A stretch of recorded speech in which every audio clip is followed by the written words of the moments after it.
Disinformation is like a virus that is constantly mutating. Let's dive deeper into concerns around spreading misinformation, its consequences, and securing our vote. The only thing spreading faster than COVID variants is COVID misinformation. I'll tell you the latest in tonight's edition of Disinformation Station.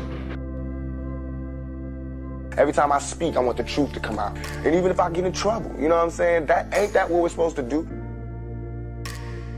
It's not something I'm gonna be quiet about. I'm gonna speak the truth when I'm asked about it. This isn't for a look, this isn't for publicity or anything like that. This is for people that don't have the voice. We hold these truths to be self-evident, that all men are created equal.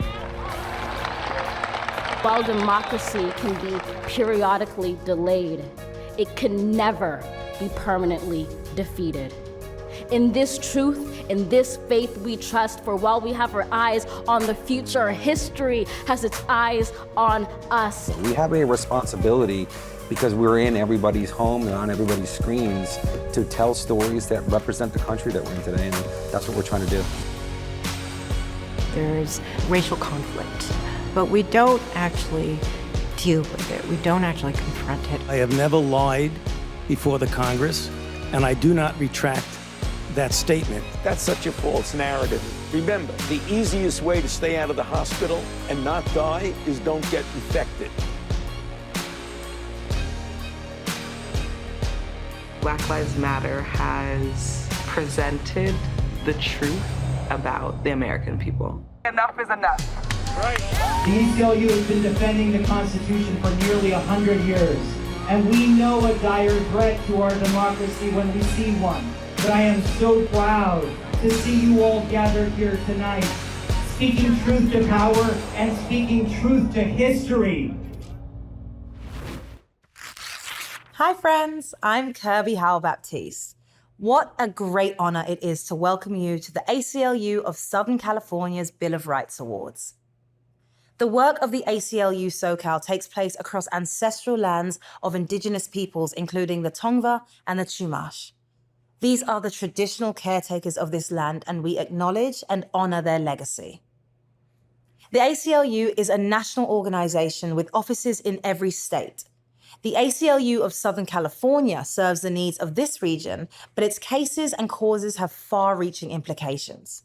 So when it comes to the ACLU, what happens in SoCal doesn't necessarily stay in SoCal. In fact, the work done here often has a national impact. We are here tonight to support the ACLU of Southern California in its goal to safeguard and fulfill the promises of the Bill of Rights. In turn, the ACLU SoCal is recognizing several distinguished individuals with its Bill of Rights Awards. Tonight, the specific focus of these awards is on people who speak truth to power, because truth builds trust, and right now, trust is in short supply. There is an old saying, a lie is halfway around the world before the truth has a chance to get its pants on. The people receiving awards tonight are people of incredible courage and character who got out of bed, pulled up their pants, and dared to walk past all the lies to carry the truth before the seat of power. Individuals who decided to tell it like it is, where it matters, despite the chaos and the clamor. So, without further ado, let's get to it, shall we? You are in for some remarkable honorees and an incredible lineup of presenters. A special thank you in advance to tonight's benefactors, our Liberty and Justice leader, Stars Lionsgate, our champions, the Apatow Mann Family Foundation, Suzanne Lerner and the Michael Stars Foundation, Munga Tolson Olson, Sidley Austin, Alan Soroti, and all of our other supporters that have made this night possible. The truth is not just important. It's one of civilization's most precious resources, one to be shared on a collective and interpersonal level. Personally, if I want the truth, the brutal truth, I go to my mum. If I want the truth sprinkled with a few jokes, I go to my best friend. And if I want the truth nicely stated and chopped up into small pieces for easy digestion, I go to my boyfriend. Now, if you want the truth, you've come to the right place. The ACLU of Southern California. So sit back, relax, and get ready for some truth talkers.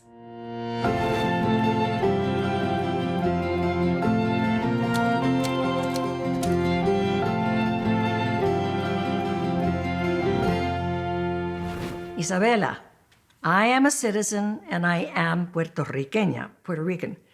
But for some reason, I always have to explain to some people that Puerto Ricans are U.S. citizens. It is amazing how many people don't know that. So this is your chance. People, listen.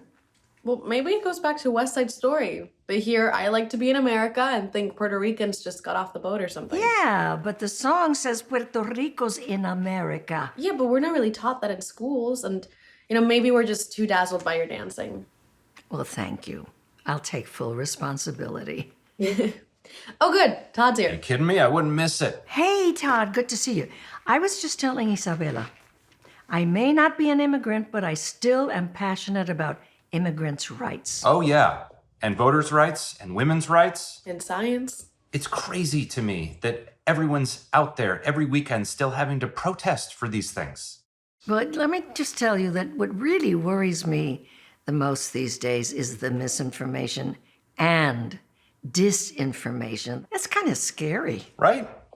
You fact-check the facts, and then you fact-check the fact-check. Okay, so how do we hold people accountable when we don't know who's telling the truth? What can we do? Well, definitely support the ACLU of Southern California, because those lawyers and advocates get in there and they get at the truth. And this is how we support the ACLU of Southern California's Bill of Rights Awards. Yes, that's why I'm here. I had so much hope that things would get better after the election. Yeah, well, didn't we all? But, a change in the administration doesn't change the need to protect and defend the Constitution. We need the ACLU as a watchdog in good times and especially in bad times. Eso mismo, si se puede. Well, you've come to the right place. And this year, the ACLU of Southern California is honoring people who speak truth to power. You could learn something from these people. You mean social justice warriors? You know I love those people. And it is on. It is on.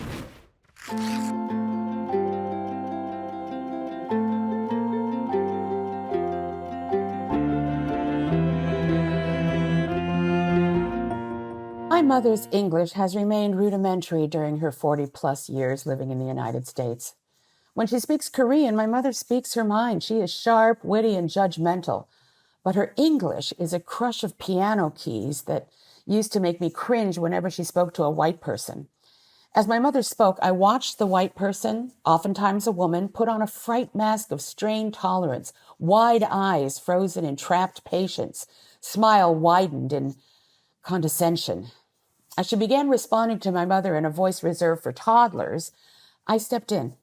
From a young age, I learned to speak for my mother as authoritatively as I could. Not only did I want to dispel the derision I saw behind the woman's eyes, I wanted to shame her with my sobering fluency for thinking what she was thinking.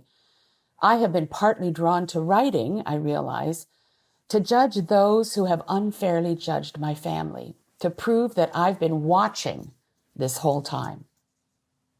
I'm Amy Hill. Suddenly, Americans feel self-conscious of their white identity. And this self-consciousness misleads them into thinking their identity is under threat. In feeling wrong, they feel wronged. In being asked to be made aware of racial oppression, they feel oppressed. While we laugh at white tears can turn dangerous. I'm Andrew Sean Greer. The privilege of assimilation is that you are left alone.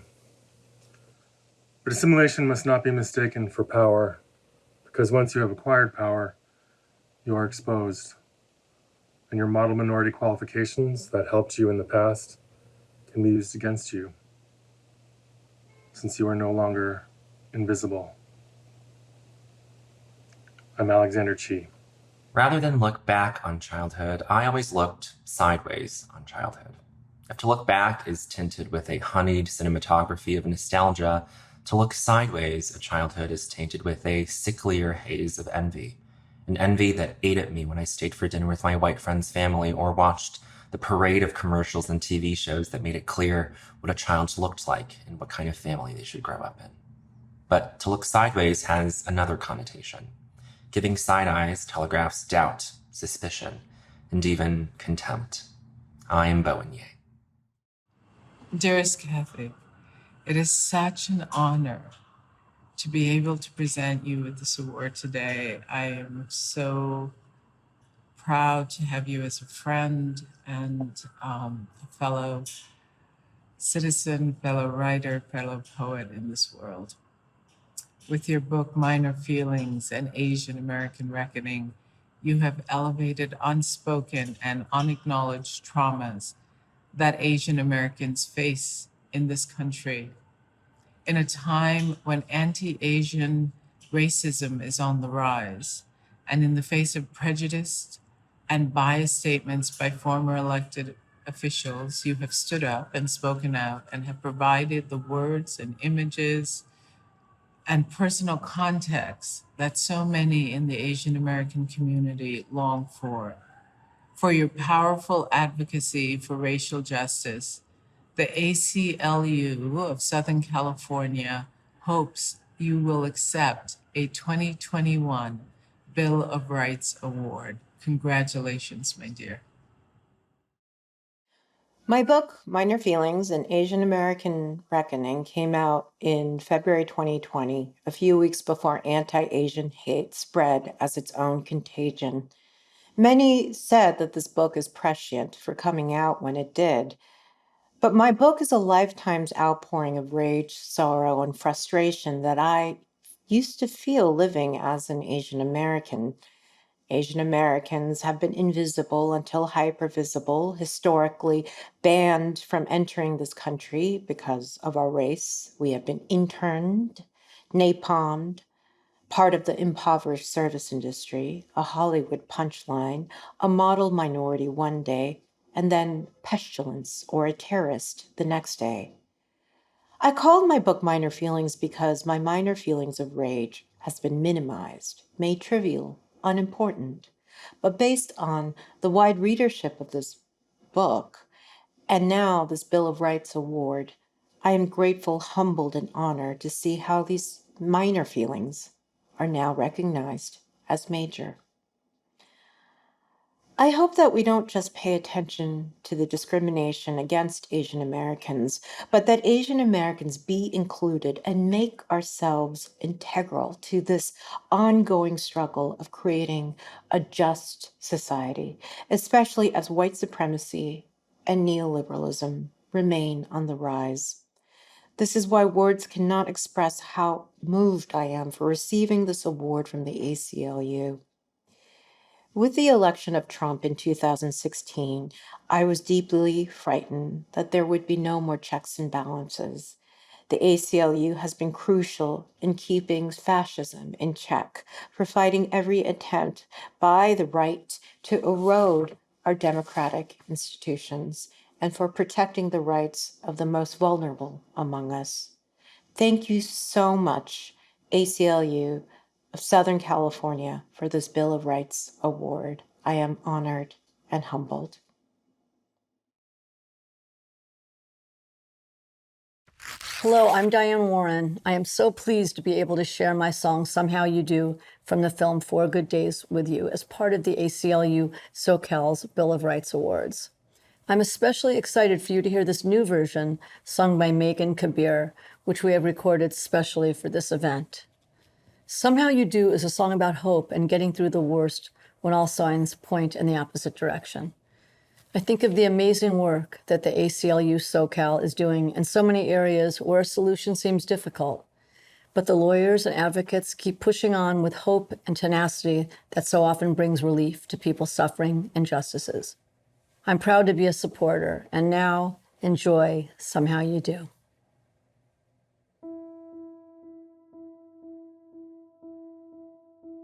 So you're feeling like you've run out of hope, and you're carrying all that weight, and your back's about to break, and you're standing at the end of your rope, and you wanna give up the fight, 'cause you see no relief inside, and it's hard to keep the faith, but the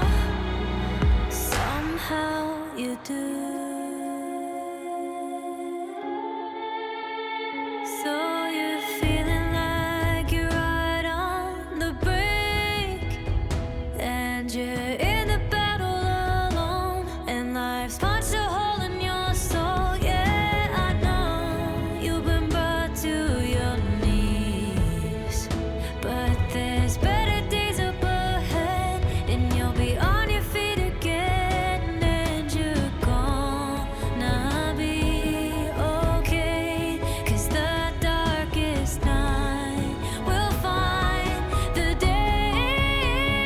When you think it's the end of the road, it's just 'cause you don't know where the road's leading to.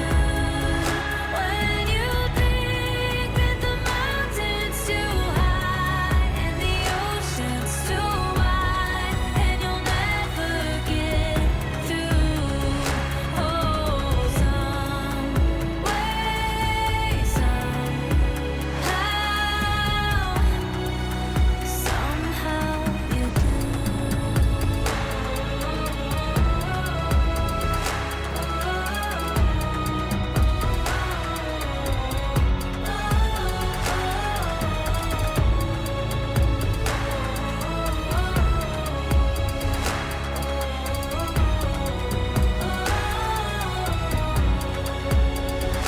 When you think it's the end of the road, it's just 'cause you don't know where the road's leading to. When you think that the mountain's too high and the ocean's too wide, and you'll never get through. Some way,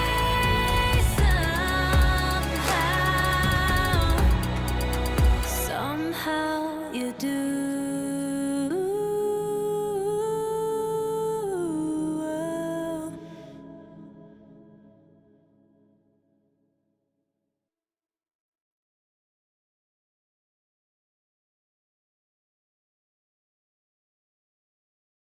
Hello, my name is Jacqueline Moore. It can be hard to remember sometimes, but things are improving for transgender people in this country. 10 years ago, my parents in Ohio wouldn't have known what a trans person was, and now they do, for a bunch of reasons. It's a low bar, but it's improvement, right? I mean, I guess trans people are still statistically the most likely to be murdered in America, and that's especially true for trans women of color. And beyond criminal death and very real threats of violence, trans people still face hatred every single day. Being dismissed, ignored, or purposefully misgendered. Small acts. A sneer to make it clear that certain people just think you're gross. Trans people step into public and face open hostility all the time. This situation is aggravated when government backs this hatred and makes it law. Anti-trans laws and regulations, wherever they occur, barring us from bathrooms, school athletics, medical services, these actions greenlight the public hostility. The damages are not isolated to the letter of one hateful law. Make no mistake, discriminatory policies that target trans people in housing, health clubs, hospitals, and the workplace are directly connected to the bottles that are thrown at us in the streets and the sisters we lose to violence each year. Fortunately, the ACLU of Southern California has been a long-standing champion for LGBTQ communities, gender non-conforming people, people living with HIV, and yeah, transgender people. This past year alone, Christine Wood was denied access to a women's locker room. The ACLU SoCal secured a settlement on her behalf and a commitment from the gym to train staff on gender access and California law. Evan Minton was denied surgery at Dignity Health after revealing he was a transgender man. The ACLU SoCal won his lawsuit on the grounds that Dignity Health had flagrantly violated California's non-discrimination law. Adrian, a transgender man and a U.S. veteran, was banned from working for Uber because he had used his chosen name. The ACLU SoCal supported Adrian in securing his right to work as Adrian. They received an apology from Uber and called out the company to support other trans and non-binary community members. Case by case, things are improving. Yeah. But the move has been from 0 to 1, from nothing to something. Now, make no mistake, that is a monumental step, but it's still just one step. So yes, we must remind ourselves to take a moment to celebrate the victories, to celebrate the improvements. But we also must remember that there's still so much work to do. And I, for one, am glad and grateful that the ACLU of Southern California will be by our side to help us do it. Thanks so much. He was a veteran. He served with honors, but he still got deported. It's unbelievable. I heard about that. What's the situation? Okay, so a veteran got deported. Hector Barajas, born in Mexico, raised in Los Angeles. He enlisted in the army after high school, and he could have applied for citizenship right then and there, but the army recruiters let him think that citizenship would automatically happen later, but it doesn't, and it didn't. God, I have such respect for veterans. They're really and truly the backbone of this country. Yeah, I mean, he serves and he's decorated, but after his discharge, he's a veteran with no citizenship papers, so he gets deported. How can you deport a veteran? That means they lose their veterans benefits, their health coverage, education. Yeah. Deported veterans. How is that a thing? But it got fixed, right? Now he's a citizen? Well, the ACLU of SoCal got involved, and yes, they got him his full citizenship. And you know what? That victory only happens because America makes room for the ACLU. Well, yes, Todd, but we still have to be diligent. Hector Barajas is not the only deported veteran. If we don't respond with outrage to, outrageous things, our rights slip away. And that's precisely why the ACLU is in place. Mm-hmm. Oh, look, we're back.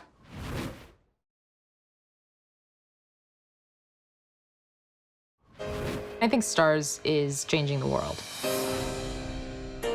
STARS has made a commitment to be a leader by telling stories that represent marginalized communities, people of color, of LGBTQ communities, and that's how we shake it up. I'm really grateful for what STARS is doing, creating opportunity for women to be able to run shows and to direct. STARS made it very easy for me to take the lead. They always supported my vision and didn't try and take it over or change it, and that's how it's been from the beginning, is making it more mine. It's a woman-focused story. We were able to make a better show by having as much involvement from women as possible. It wasn't going to go to anyone who wasn't a woman of color. The rule is never about us without us. We need representation. When we don't have a voice and a presence, you are erasing our culture from society. To be able to represent all parts of our culture and not just one corner of it is a blessing. I don't think where you exist on the socioeconomic ladder should decide whether or not a series should be created about you. I'm just very committed to telling the stories of all different types of humans. Don't be afraid of demanding diversity and inclusion. We cannot move forward into an industry that does not see everyone and reflect everyone. Taking the lead means acting from a place of hope and not from fear. We're not apologizing for the space that we're taking up. We're here because we're worthy of it. Be you, be bold, be powerful, be courageous, be fearless. Take the lead. I'm Jeffrey Hirsch, President and CEO of STARS, and I'm joined today by Monica Raymond, the star and the director of our series Hightown. I'm proud to accept this award on behalf of the network for our Take the Lead commitment to narratives by, about, and for women in underrepresented audiences. Thank you for joining me today, Monica. It's so exciting to have you here. You were such an important part of Take the Lead, and I thought it would be better for people in the audience to hear from you about what it means to you. Thank you. Thanks, Jeff. I'm so excited to be here. Thank you so much for having me. It's been like one of the greatest moments of my life to be able to be a part of Take the Lead and be a part of STARS. It does feel like a family over at STARS, and I think it's a big testament to you as well and your leadership there. And I feel so humbled and also empowered to be there, especially in the Take the Lead segment. So thanks for having me. I know you've been a great spokesperson for Take the Lead, and you really are illustrative of what we're trying to do. I mean, season 1, big star. Season 2, even a bigger star. But in season 2, you got to get behind the camera. What was that like? Yeah, I got to direct Hightown in season 2. 203 is the episode. It was incredible. I mean, it's difficult. It's very challenging to be doing 2 art forms at once, right? But being able to sort of be in the intersection of it and having the support of the crew, of you and of the other producers there, it was like flying. I felt so free and relaxed, but also was very much focused on telling the story from two different chairs, from my actor chair and my director chair. Well, I've actually always wanted to ask you that, because you obviously direct yourself in the episode. Yeah. What was that like? It was very strange. I had to focus much harder than I usually do, because like there's two parts of the brain working, and I have to just sort of bounce back and forth. So it became challenging and exhausting, but also exhilarating, so fulfilling. I can't wait to do it again. That's great. So, one of the really first components of Take the Lead that we started pushing was actually getting more diversity and inclusion into the director's chair. And it's, while Stars, I think, leads the industry in that statistic, it's still, a long way from where I want it to be. How do you think people like you, sitting in the director's chair and the industry now seeing that, where do you think we are in the industry in terms of putting more people like you in that chair? I think we're on our way. I think the train is on the tracks, right? We know that we want to see more progress, but I think it's critical that networks like Stars, producers, really consciously create the space for the mission to even be there in the business. So us even just being here having this conversation is a huge indication to the work that I think all of us have been doing to make sure that those stories are being told that include women, LGBTQ, BIPOC, and that the content itself has to, of course, be art first. It has to be gripping and has to be entertaining and mean something to people who are seeing it. Well, I think Hightown means a lot to a lot of really special people that are Stars customers, and you can see it in the numbers. And I'm really excited about season 2 and what you've done there. And so, again, thank you for being here today.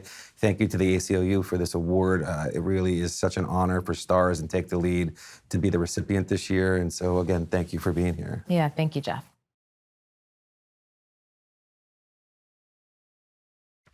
Hello, I'm Melissa Milano. And let's be clear, access to abortion care is a fundamental constitutional right. Everyone has the right to make healthcare decisions for themselves and their loved ones with freedom and dignity and without barriers, fears, stigmas, or interference. Laws restricting access to abortion care have surfaced in Texas, Mississippi, and other states. The impact of these laws directly harms young, low-income, and Black, Indigenous, people of color, as well as immigrants and all those who cannot travel across state lines to seek abortion care elsewhere. These people are denied the chance to control their lives because these laws take away their choices. These laws deny their freedoms. Beyond protecting the right to legal abortion, we must ensure access to safe, affordable abortions to everyone, regardless of their background or situation. That's reproductive justice, the power to control our own bodies and to determine whether, when, and how to become a parent and how to take care for our families. Even California has work to do. Due to costs and location of healthcare providers, abortion care in California is not easily available to everyone. I know we thought we had tackled this problem, but we are not there yet. Remember this: families thrive, women thrive, and communities thrive when people are allowed to control their own lives, when people are allowed to make their own decisions as to what is best for them and their health. Everyone has someone they love who may need an abortion. All of us need to come together and make our voices heard now. Support the ACLU so that the future generations can make their own choices when they come of age. I'm back. Did you miss me? By now, you have some idea of the critical work that the ACLU of Southern California does in the courts, the legislature, and in communities. This strikes me as the perfect time to meet the man who shoulders the ACLU of Southern California. Allow me to introduce its executive director, Hector Viagra. Thank you, Kirby. We live in tumultuous times. Beyond the global pandemic, we've seen our national election challenged. We've witnessed a mob attack our nation's capital. and we're still learning about the efforts to undo the results of the election. It's hard to believe our eyes, yet this moment requires us to be more clear-eyed than ever before, not only to seek the truth, but to know it when we see it. Perhaps the greatest harm we've experienced is the toxicity fostered around truth. It's time to reclaim and defend the idea of truth. You might think this is too much to ask, but at the very inception of our country, we find our self-evident truth. All people are created equal. At the ACLU, we fully embrace this principle, and it drives us to care about every movement for freedom and equality. You can see this in the origin of the ACLU of Southern California in 1923, when writer and activist Upton Sinclair was arrested for standing on a soapbox, daring to recite the Bill of Rights to protest the abuse of striking dock workers. For 2 weeks straight, Sinclair spoke at crowded meetings in Los Angeles. As a result, the ACLU of Southern California was born. Now, nearly a century later, you can see this steadfast commitment in our work. Here are just a few highlights from the past year. We joined impacted families and community partners to sponsor a bill allowing the state to decertify police officers who engage in serious misconduct, ensuring that they can't just quit, relocate, and get hired as police somewhere else in the state. The legislature passed it, the governor signed it, it's now California law. We supported a pilot program to send trained members of community organizations, instead of the police, to the scene of local emergencies, such as a mental health crisis or natural disaster. This historic program is now law too. We are fighting 2 landmark cases in the US Supreme Court, challenging the FBI's secret spying on Muslims solely because of their religion, and challenging the federal government's claim that it can hold immigrants in detention indefinitely without hearings to determine if they can be safely released.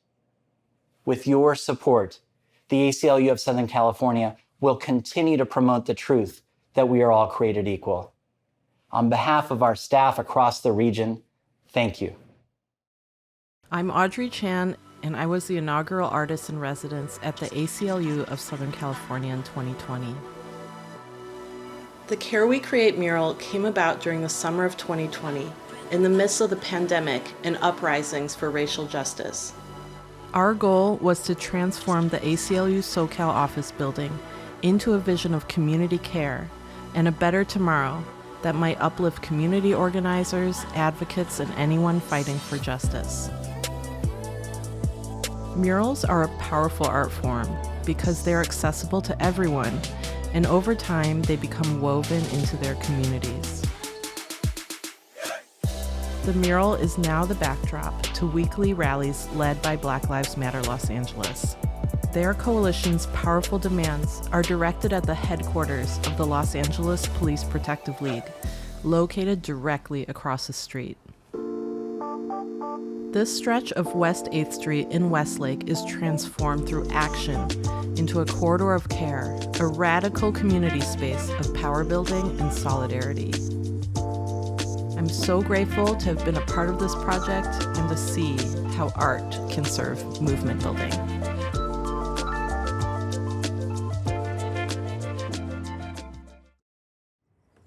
Hi, we're the Linda Lindas, and thanks for having us. It's important that everyone stands together against hate crimes, and we're glad to take part in this event. Early in the pandemic, a boy in my class came up to me and said that his dad told him to stay away from Chinese people. After I told him that I was Chinese, he backed away from me. So Mila and I wrote a song about her experience, and now we're going to play it for you. Be strong, be loud, and be safe, everyone.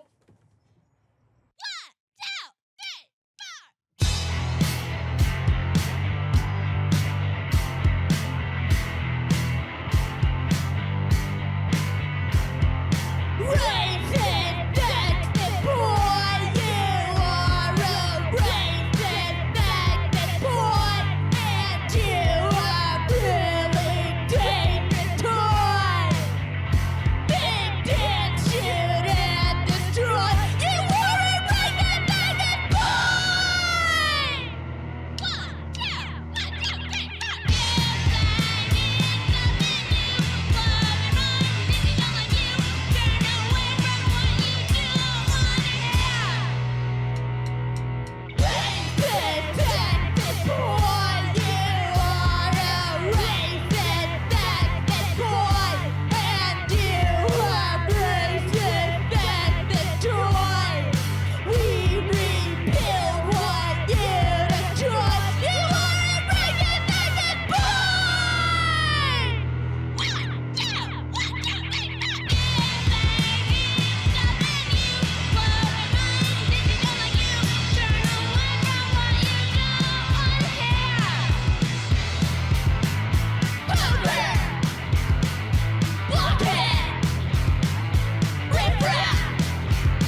My name is Nina Tassler. I and my company, Patma Productions, are honored to serve as executive producers of this brilliant documentary about an extraordinary man, Adi Barkan. At Patma, our objective is to support voices of change. Adi's message, "Be a hero," was a call to action. We are thrilled that Adi is being honored at the ACLU's Bill of Rights Gala. I am proud to be an ACLU supporter. Their work is vital and critical to our very existence. The ACLU firmly believes healthcare is a civil rights issue. Healthcare for all isn't just a slogan. It's not political. It's a basic human right to which all are entitled. It is a privilege to support Adi and not going quietly. After Carl was born, we felt like we had reached the mountaintop. Say hi. And then, out of the clear blue sky, we were struck by lightning. I was diagnosed with ALS today. The knowledge that I was dying was terrible. But dealing with my insurance company was even worse. I wanted to spend every moment I had left with Rachel and Carl. But then Congress came after our health care. I couldn't stay quiet any longer. My next guest made headlines when he confronted a Republican senator on an airplane. This is your moment to be American hero. All right, ready to rumble. We decided to start a movement. To urge people to stand up, confront the elected officials. All right, I'm gonna knock on your door. Did you just get out of jail? Are you gonna keep protesting on Monday? Yeah. What do we want? Healthcare! I am willing to give my last breath to save our democracy. What are you willing to give? Liz, I'm having trouble breathing. I just think we have to stop. Our time on this earth is the most precious resource we have. Carl, I love you so much. Movement building allows me to transcend my body, and that's the beauty of democracy, that together we can be more than our individual selves. The paradox of my situation is, the weaker I get, the louder I become. I am delighted to be with you this evening to introduce my friend, Adi Barkan, as he receives this year's Bill of Rights Award. We are at a time of tremendous crisis, a global pandemic, a racial reckoning, fires and floods and droughts from accelerating climate change, and the aftermath of an assault on our nation's capital. But it is leaders like Adi who give me hope. Adi has been a powerful force for good, drawing attention to our broken healthcare system. Adi fights from the heart, both for his own family, his wife Rachel, and his babies Carl and Willow, and also for millions of families across this country. In the fight for social justice, change never comes easy. But Adi and the movement he has behind him bring us closer than we have ever been to making healthcare in America a basic human right. So, congratulations on this well-deserved award, Adi. Keep up the fight. I'm with you all the way. Hi, Amy Landecker and Bradley Whitford. I don't know if you've ever heard of him, but my husband. You know why he's my husband? Because Adi Barkan performed a ceremony to marry us a couple of years ago. Adi Barkan is one of our favorite people on the planet, and we were trying to figure out who should marry us. Why did we come up with Adi? We came up with Adi because I think because Adi is everything that I want to believe in. Adi has gone through one of the worst physical struggles a human being can go through. And ALS does not define him. In fact, it revealed him.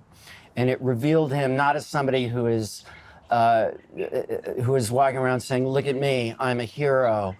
He is imploring us all to do what we need to do, which is to take an active part in our democracy. He reminds us that action is the antidote to despair.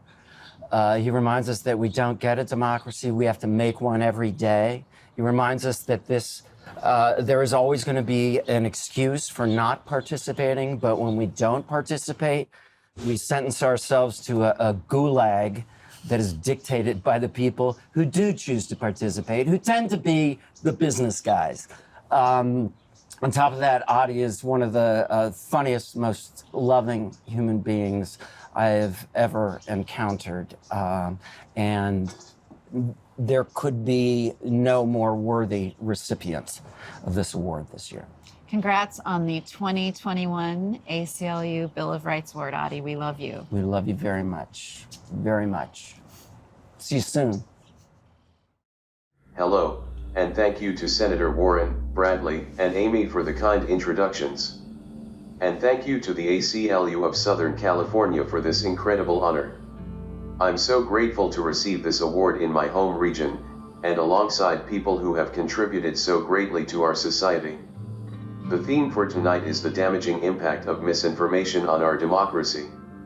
Sadly, we don't have to look far to see the damage.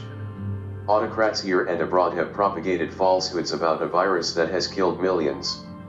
A big lie fueled a bloody insurrection at the heart of our government. Propaganda outlets have convinced a portion of the population to reject fact. But there is another source of misinformation, one less evident but equally insidious. A force that has bought off our elected officials, co-opted our democracy, and silenced the voices of everyday people. I'm talking about the corrosive power of big money in our democracy. 90% of voters, for example, want the government to deliver lower drug prices. But the pharmaceutical industry has repeatedly paid off politicians to block reform. As a result, people cut their pills in half because they can't afford the cost, or go without critical prescriptions entirely. Or take Moderna, which took $1.3 billion from the US government to develop a vaccine and help end the pandemic. In return, Moderna has withheld the life-saving solution from poorer countries, endangering lives worldwide and at home. On countless issues central to our lives, big money has intervened to stop urgent and popular action. Big money is why our government is failing to address climate change, protect voting rights, and provide everyone with basic resources like healthcare, education, and a living wage. We don't use the word enough in the domestic context, but this is corruption of the highest order. And since my diagnosis with ALS 5 years ago, I have experienced the human consequences of this broken system. So tonight I accept this award on behalf of all who fight against big money and still believe we should order our world based on decisions that we make together, not ones dictated by corporations. I am among them, and hope you join me in fighting for our democracy. Thank you.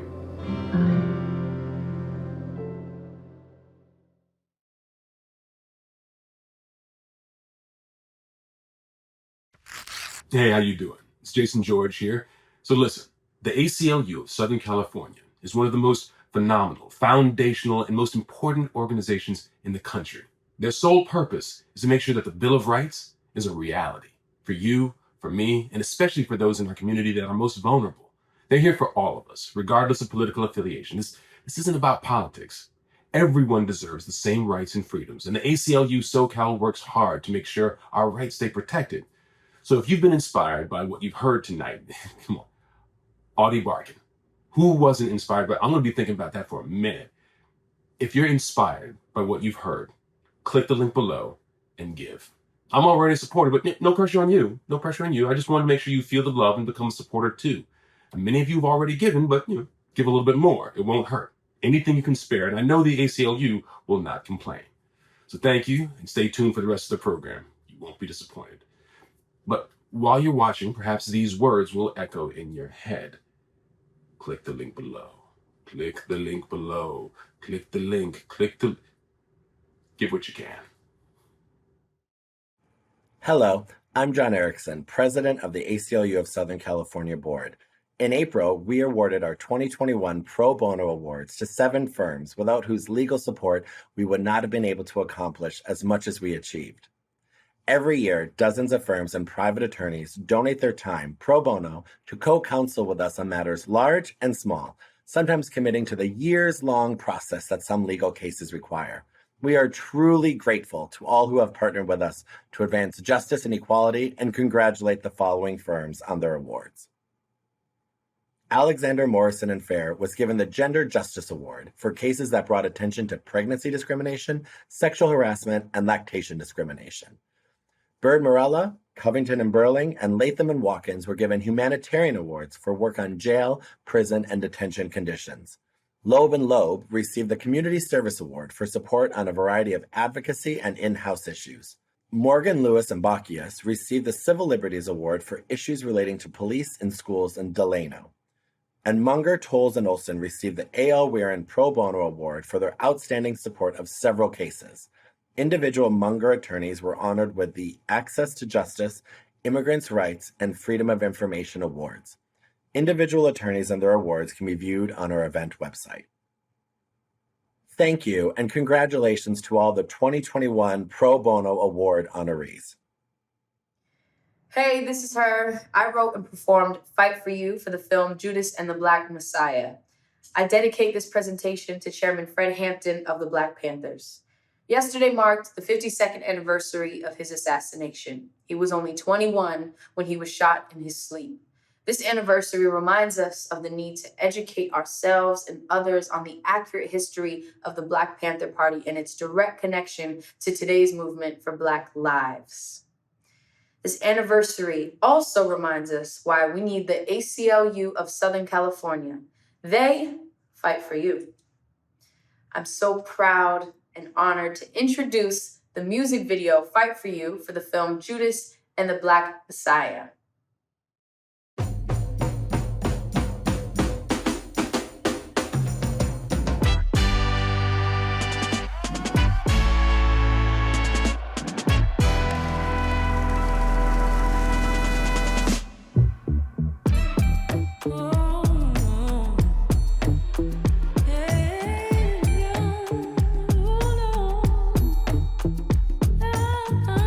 Those are not riots, those are rebellions. People are rebelling because of conditions and not because of individuals. No individual creates a rebellion. It's created out of the conditions. All the smoke in the air, feel the hate when they stare, all the pain that we bear. Oh, you better beware, their guns don't play fair. All we got is a prayer, it was all in their plans. Wash the blood from your hands, freedom from our brothers, freedom cause they judge us, freedom from the others, freedom from the leaders that keeping us, freedom gon' keep us strong, freedom if you just hold on, freedom ain't free at all. Let's fight for you.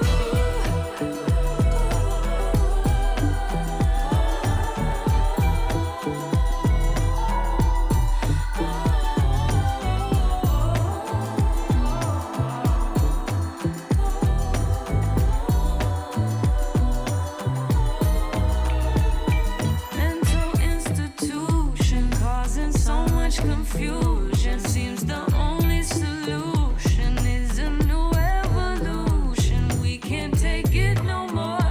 No, it can't be ignored. When they knock down your door, will you be ready for war? Freedom cause they need us, free from how they see us. Freedom, won't you free us? Freedom doesn't hang from the trees. Freedom from injustice. Freedom from corruption. They're aiming for destruction. And you know, always fight for you.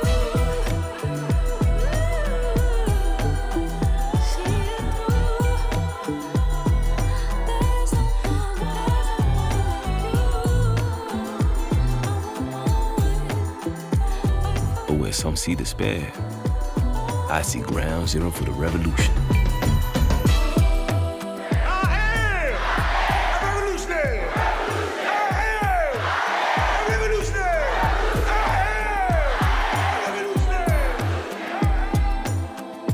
Revolutionary love. Chairman Fred.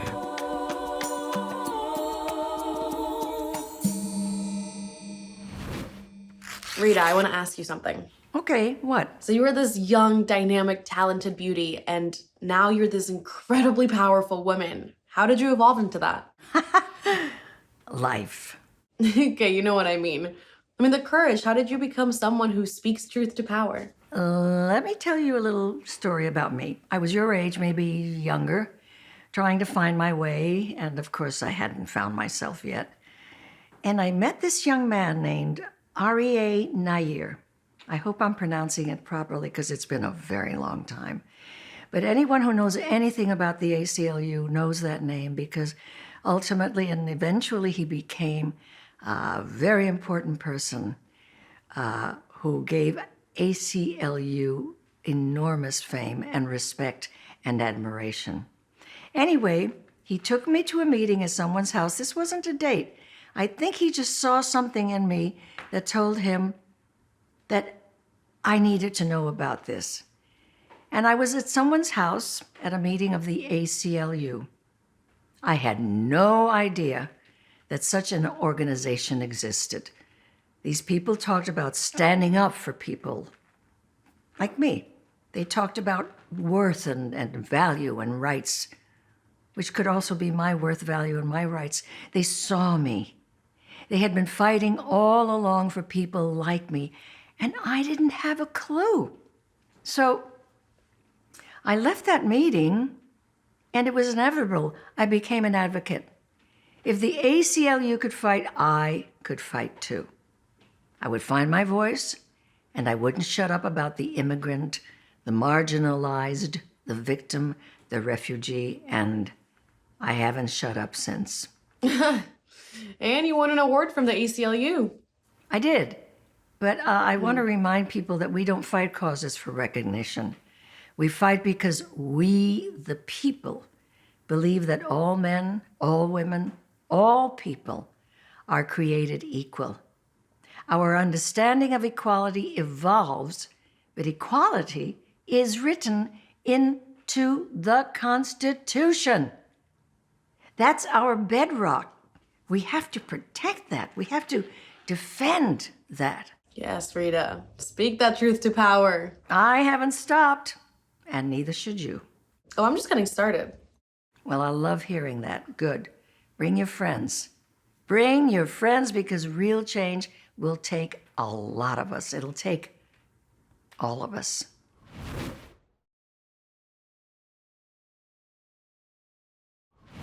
It is our duty to fight for our freedom. It is our duty to fight for our freedom. It is our duty to win. It is our duty to win. We must love each other and support each other. We must love each other and support each other. We have nothing to lose but our change.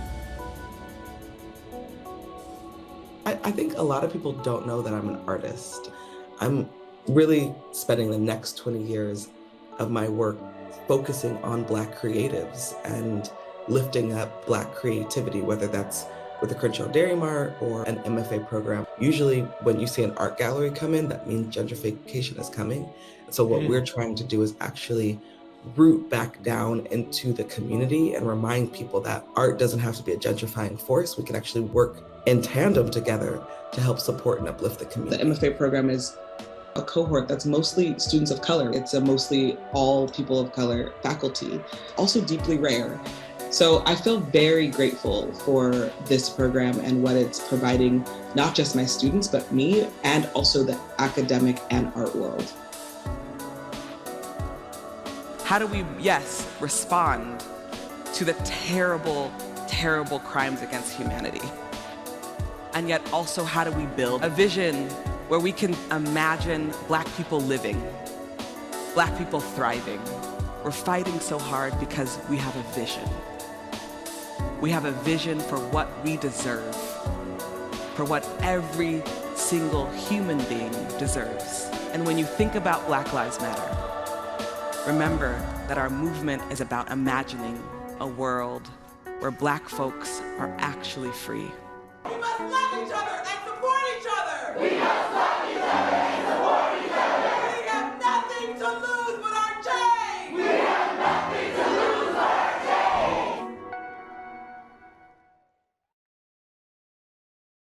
Patrisse Cullors is best known as co-founder of the Black Lives Matter movement, which has expanded into a global foundation supporting Black-led movements in the US, UK, and Canada, and has been nominated for the 2021 Nobel Peace Prize. The New York Times recognized Black Lives Matter as the largest movement in US history. And in 2020, Time magazine recognized Patrisse as one of its 100 Women of the Year. In Los Angeles, Patrisse has been on the front lines of community organizing for 20 years, starting as a teenager. In that time, she led multiple LA-based organizations, Reform LA Jails and the Coalition to End Sheriff Violence in LA Jails, to name a few. She co-founded Dignity and Power Now, which implemented the first ever civilian oversight commission working with the Los Angeles Sheriff's Department. As a freedom fighter, Patrisse walks in the footsteps of Harriet Tubman. As a best-selling author, an educator, an artist, and an activist, she also walks in the footsteps of Audre Lorde, Bell Hooks, and Angela Davis by dedicating her life and her creative talent to a personal mission. For Patrisse, that means undoing the injustices of racism, sexism, and homophobia. In her words, when we say Black Lives Matter, we're talking about more than police brutality. We're talking about incarceration, healthcare, housing, education, and economics. To quote Patrisse when she's on fire doesn't even begin to pay tribute to her creativity, her sensitivity, her artistry, her compassion, and my favorite, her laugh. As of 2020, Patrisse has brought her extraordinary voice to a multi-year overall production deal with Warner Brothers, developing and producing original programming across all platforms, including broadcast, cable, and streaming, with a goal to amplify Black storytelling, Black perspectives, Black talent, and Black creators. It is my great pleasure to present this ACLU Bill of Rights Award to someone who clearly can only speak truth to power, my friend, my hero, Patrisse Cullors. Thank you so much, America, for that beautiful introduction. I am so grateful for you and so grateful for our friendship. And thank you to ACLU for this beautiful award, for this amazing recognition. I am over the moon that you all asked me to be awarded for this award season. And I just want to give this team context around how ACLU and I became collaborators. And ultimately, so many folks in the organization have become my friends. In October of 2011, two major things happened in my life. First, my older brother, Monty, was released from prison after 6.5 years of serving a sentence for only being in a mental health episode. And secondly, I read the 86-page complaint led by the ACLU going after the Los Angeles Sheriff's Department. In that complaint detailed some of the most brutal things I had only heard from my brother. And when I realized that the sheriffs were being sued for torture against human beings, the first person I called was Monty. And I said, they are finally being held accountable. And I remember his voice on the other end. I remember his breath on the other end of that phone call. And he said, finally. That 86-page complaint would lead to this brilliant and painful performance art piece that I created, Stained, an intimate portrayal of state violence that aestheticized the trauma through that 86-page complaint. That performance piece led to Dignity and Power Now, one of the first organizations that I founded alongside many other Angelenos, challenging the Sheriff's Department. A year later, I would develop BLM with my sisters, Alicia and Opal. And for the last 8 years, I have been creating art, I have been moving activism, and I've been developing a culture where we can finally call for abolition. Last summer, we saw some of the most amazing and most powerful protests across the world. And just a few days ago, we saw Kyle Rittenhouse be acquitted for the murder of multiple human beings during a protest. We need right now abolition. We need so many human beings to gather together, to join together so that we can call for love, so that we can call for care and dignity for all human beings. I'm grateful that I get to sit here today and talk to every single one of you about why abolition is so necessary in this moment. And I'm even more grateful that I get to work alongside of every single one of you to fight for a future where our children actually get to live and thrive. Thank you so much. Have a good night.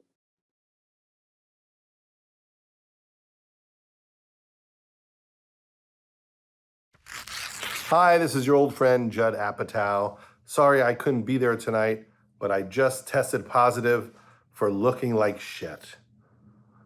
I'm here to tell you about misinformation. You know, misinformation is a tool that's used to divide us, to create confusion for other people to try to acquire power. And it's important that we fight this. We fight this with the truth. The truth is the only thing that we have. And it's important that we vote and we get involved and we support organizations like the ACLU. But one of the most important things we can do is to seek out trusted sources of information. A lot of people don't know who they can trust, and I wanted to tell you who you can trust. I made a list. So in the future, these are the only people you should trust. Sidney Poitier, Peter Frampton, Mike Ditka, Gail King, Nick Van Exel, Nick Jonas, Dolly Parton, and Oral Hershiser. That's it, okay? But if you just stick with them, you're gonna be okay. Have a great dinner and give them even more money. They ask for a certain amount, but they really want more. So, hook them up. It was a pandemic, but somehow everyone got richer. I still don't know how that worked, but it happened. You know what happened to you. Write a check. It makes no sense. Hello, I'm John Legend. I am so happy to be able to introduce a wonderful song, Secret Sister, written and sung by my friend Rufus Wainwright, from the documentary Rebel Hearts. This film documents the extraordinary commitment and advocacy of the Sisters of the Immaculate Heart. These rebel hearts took their devotion to a life of service as a call to protest the Vietnam War, racial segregation, and the oppression of women, even while the patriarchy of their church was doing everything in their power to silence them. As the ACLU SoCal is celebrating honorees who have spoken truth to power, it is very fitting that we remember these women who were willing to put it all on the line for their commitment to social justice. That's how I try to live my life. Thank you, ACLU SoCal, for honoring them by including their sterling acts of faith tonight. And now, Rufus Wainwright.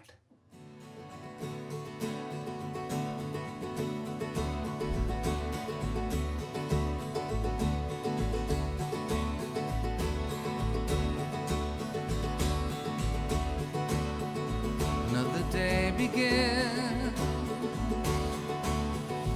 another flower blooms. How you doing, secret sister?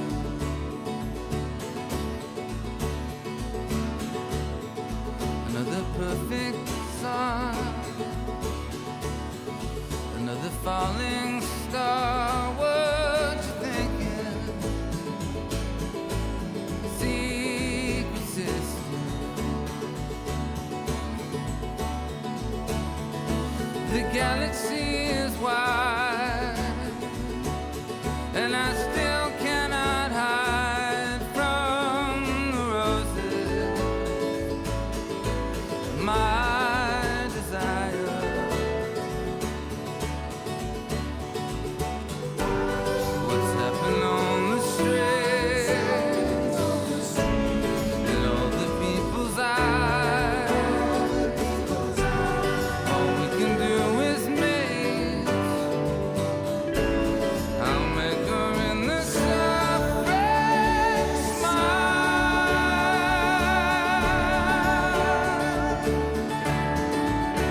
Hello, I'm Marla Stone, Chair of the ACLU Foundation of Southern California's Board of Directors.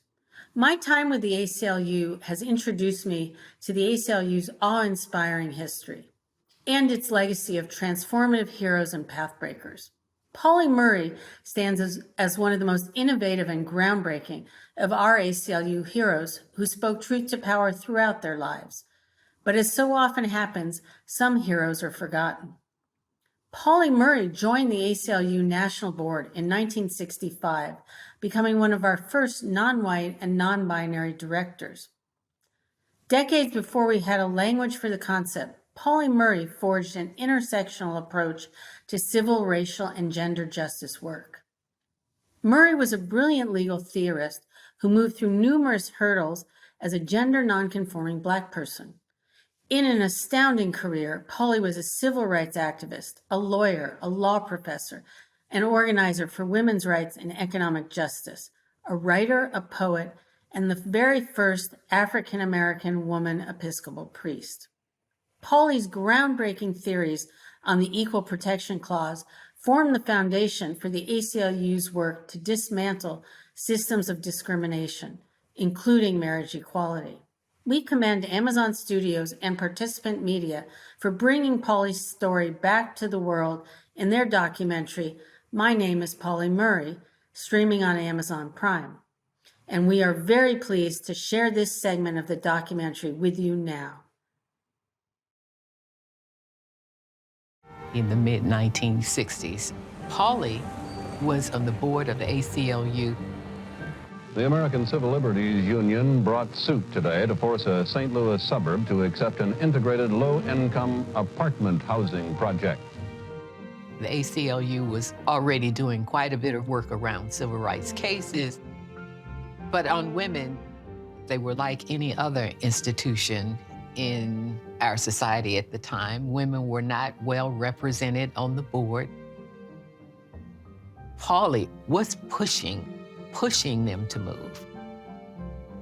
She wrote a letter arguing that Ruth Bader Ginsburg should be a member of the board.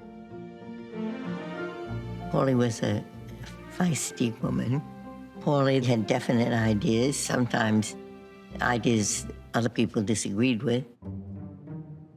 Pauli prodded the ACLU into taking on differentials based on gender. It's always the people who are experiencing the most forms of discrimination, who have the most insight into how to build the solutions. And Pauli was that person.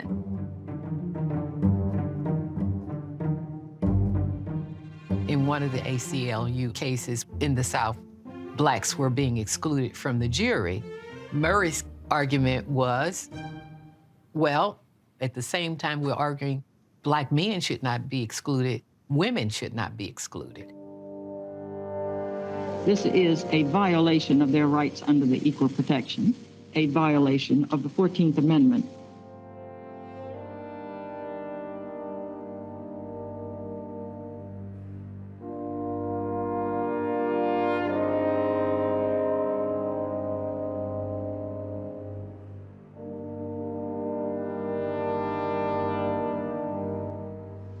The court came right down the line, actually using our language.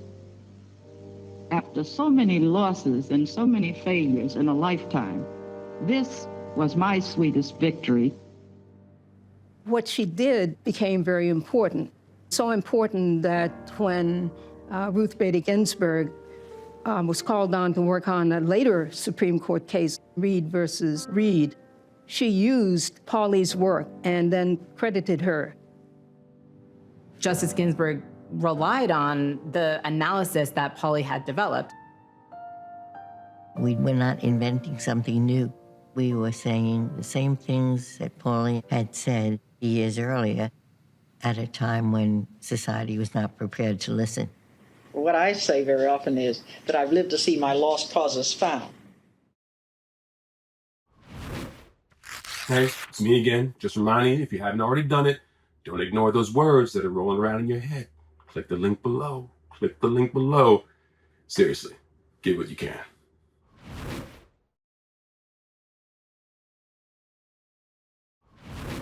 Hello, I'm Marley Matlin, and it's a pleasure and a privilege to speak with you on behalf of the ACLU of Southern California and to celebrate Dr. Anthony Fauci. You know me as an actress. My children know me as a mother. My husband knows me as his wife. I'm also a daughter, a good friend, and a very good citizen. All these relationships are important to me, but they became so much more precious during the pandemic. We were finishing our film Coda when COVID-19 changed the world. How could we finish the work and keep our co-workers safe? How could we protect our family and friends, each other? I'm sure you were as relieved as I was when Dr. Fauci stepped up to the podium. I didn't want opinions or perspectives. I wanted the truth. Even as the truth evolved on a day-to-day basis, I wanted the truth from someone I could trust. And Dr. Fauci is a man of science. So while I'm sure he has friends and family, co-workers he cares about, he also has a relationship with the facts. He verifies facts before he speaks. And he has a kind face. Because sometimes the facts are hard to take. When Dr. Fauci told us to be safe, to protect ourselves with masks and social distance, I didn't question it. Like you, I kept my family safe. I protected my co-workers. I checked on friends. When Dr. Fauci told us there was a vaccine, I didn't question it. I trusted the truth. Other people challenged Dr. Fauci when they didn't like what he had to say. Dr. Fauci's courage at that time, his dedication to us, the public, and to the truth, made me trust him all the more. So how do you thank someone for telling the truth in a pandemic? We only express our words and show our heart. And I do bake a very good pie. But fortunately, the ACLU of SoCal has an award, the Bill of Rights Award. Thank you, Dr. Fauci, for your work, your lifelong commitment to public health, and for the truth. Hi, I'm pop songwriter Justin Tranter, and somehow I am making a new musical with a whole bunch of Tony Award winners. Say hello to Diane Paulus, V, formerly Eve Ensler, Adina Menzel, and the cast and creative team of Wild at the American Repertory Theater in Cambridge. We are so grateful to Dr. Fauci because tonight is our opening night. And curtain would not be going up if it hadn't been for Dr. Fauci's care and guidance during this pandemic. I'm so thrilled to lead the ensemble cast of this new musical, but none of this would be possible. Live theater wouldn't be possible if Dr. Fauci hadn't given us the green light and the proper precautions to keep us all safe on the stage, backstage, and in the audience. Theater is alive again, Dr. Fauci, because of you, because of masks, because of vaccines, and everyone living conscientiously and following your advice. So bless you, thank you. We are so grateful. Thank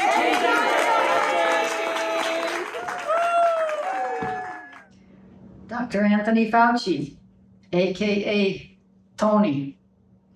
How appropriate that the ACLU, which is one of the grandest institutions this country has ever known, should be honoring you, Dr. Anthony Fauci, also one of the greatest institutions this country has ever known, with the Bill of Rights Award.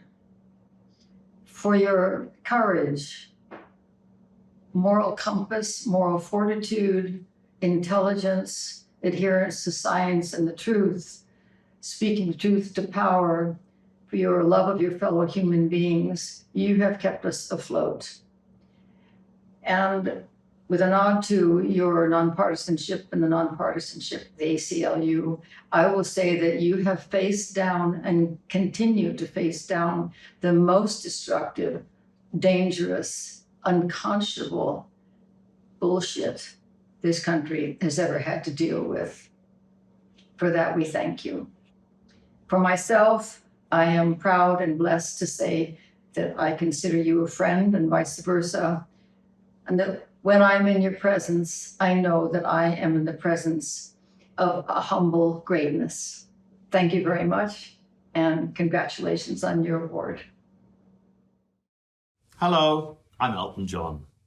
What an honor to join you for the ACLU of Southern California's Bill of Rights Awards, and especially to pay tribute to Dr. Anthony Fauci. We're tackling two pandemics right now, the long-standing AIDS pandemic and COVID-19. Early on, during the AIDS crisis, we faced challenges and waited for medical answers. Back then, we had Dr. Fauci, a calm and resolute voice of reason, educating us on what we knew, what to expect, what's on the horizon, and encouraging hope. During that time, I was inspired to establish the Elton John AIDS Foundation, and I came to know Dr. Fauci as a true champion of public health. And then, in 2020, the world was sideswiped by a new global pandemic, COVID-19. But there was Dr. Fauci once again on the front lines, speaking truth to power, at a time of so much sickness, death, and confusion. Sharing knowledge, spreading hope, and living by example. These are things I have learned from Dr. Fauci. For his lifetime of service on behalf of our lives, I cannot imagine a more worthy recipient of this ACLU Bill of Rights Award. Many congratulations, Tony. I love you, and you so deserve this. Warm greetings and good evening, everyone. I am truly humbled by and appreciate the kind and gracious tributes from three extraordinary individuals. Marlee Matlin, whom I've not yet had the opportunity and the pleasure to meet, Sir Elton John, whom I have known for some time now, and of course my dear, dear friend, Joan Baez. All three of these individuals I hold in high esteem. Many thanks to the ACLU of Southern California for this Bill of Rights Award, an honor I accept with sincere gratitude and humility. It seems a startling paradox that a country that once declared its independence by asserting collective truths should today find itself struggling to sustain truth as an ideal. And yet, here we are, our public discourse buffeted by fake news, so-called alternative facts, and claims that the truth is not the truth. Who could have imagined truths becoming so muddled and lies becoming weaponized?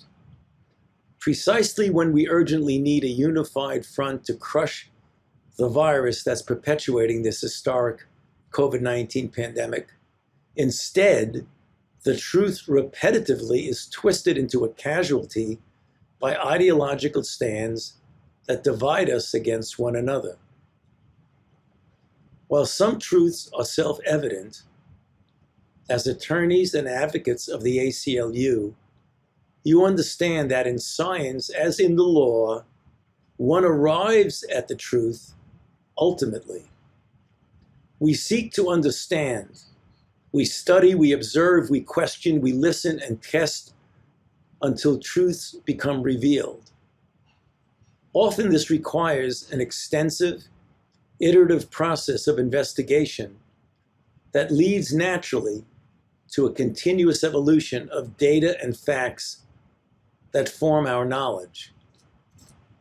Although we operate in different spheres, in my work in public health and your work for the ACLU, we are often allied. I have been privileged, most recently, as the chief medical advisor to President Biden, to help steer the biomedical research response to this global pandemic of COVID-19. During this upheaval, the ACLU has helped to protect and defend the civil rights and liberties of protesters, voters, and people who have been unhoused, incarcerated, or in immigrant detention. Today is not dissimilar to where we found ourselves decades ago, when in the early 1980s, as the new young director of the National Institute of Allergy and Infectious Diseases, I was helping to shape the public health response to the emerging epidemic of HIV/AIDS, while the ACLU of Southern California was securing federal protection for that same community of marginalized patients. Today, we are also allied in this battle against misinformation and disinformation that jeopardizes the health of people everywhere, but also our civil rights and our democracy. However uncomfortable, exasperating, or inconvenient it might be to some, throughout my career, I have always upheld the truth. It is a moral principle ingrained in me by my parents and my Jesuit education, as well as my training as a physician scientist. And I believe strongly it is in the best interest of the public I serve. And so, to the ACLU of Southern California, thank you again for this wonderful honor and for your tireless work to keep Americans safe and well.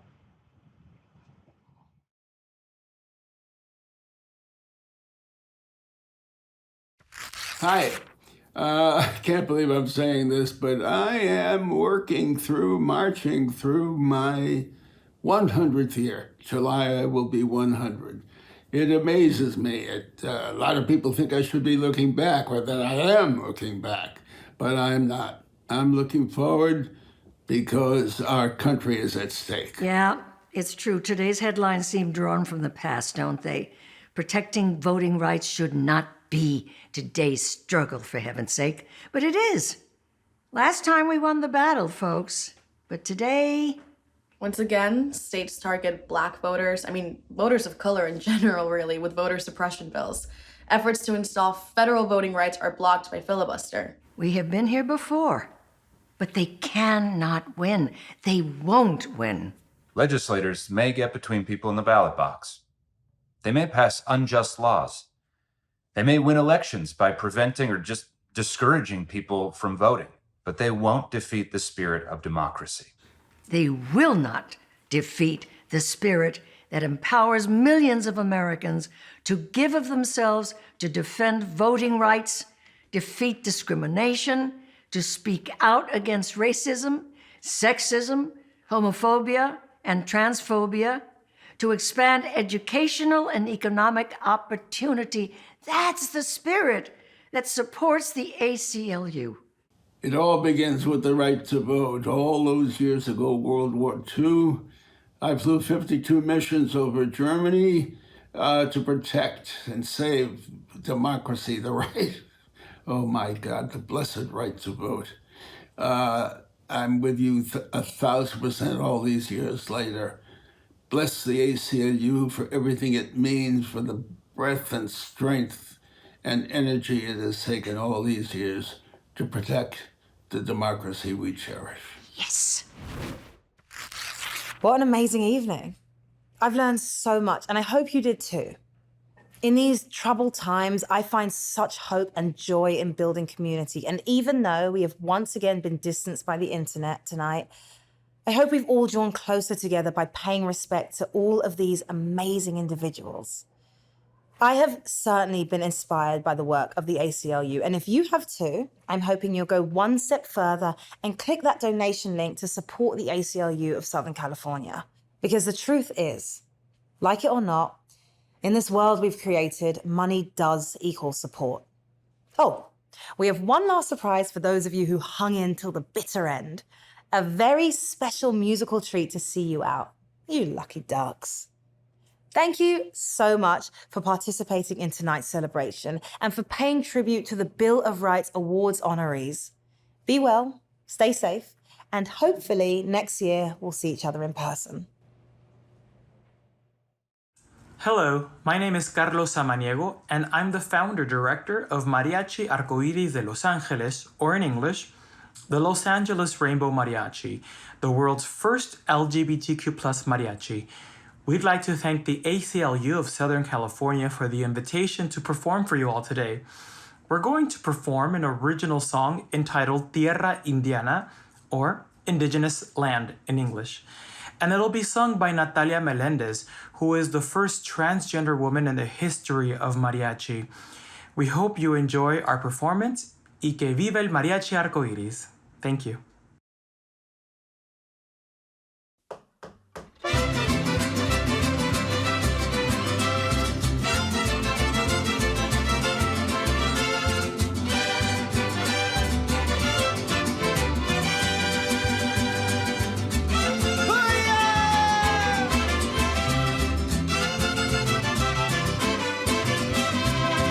Quiero cantar esta canción a mi tierra mexicana, a mi raza tricolor, gente hispana y sangre indiana, pueblo de honor y valor y de grande corazón, que lo mismo ha puesto un gallo que le canta un gran amor. Que lo mismo ha puesto un gallo que le canta un gran amor. Viste ese traje de charro en aguas de lentejuela, sobre la frente un sombrero, bajo el brazo una guitarra, para cantarle una canción y robarle el corazón. En una noche de plata decirle cosas de amor. En una noche de plata decirle cosas de amor. Ay, la la la, ay, la la la, ay, la la, ay, la la la. Ay, la la la, ay, la la la, la la la la.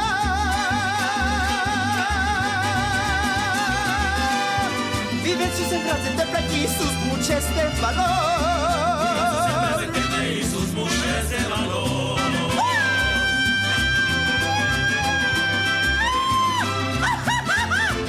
Échale bonito mi mariachi arcoiris, sí señor.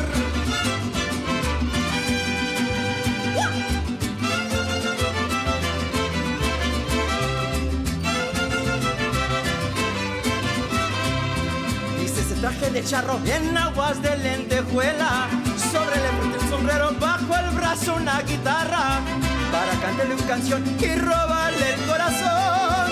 En una noche de plata decirle cosas de amor. En una noche de plata decirle cosas de amor.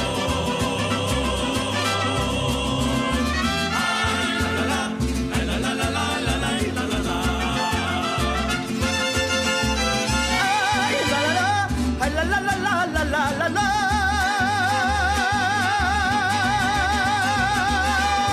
Viven sus hembras de temple y sus muches de valor. Vivan sus hembras de temple y sus muches de valor. Ay,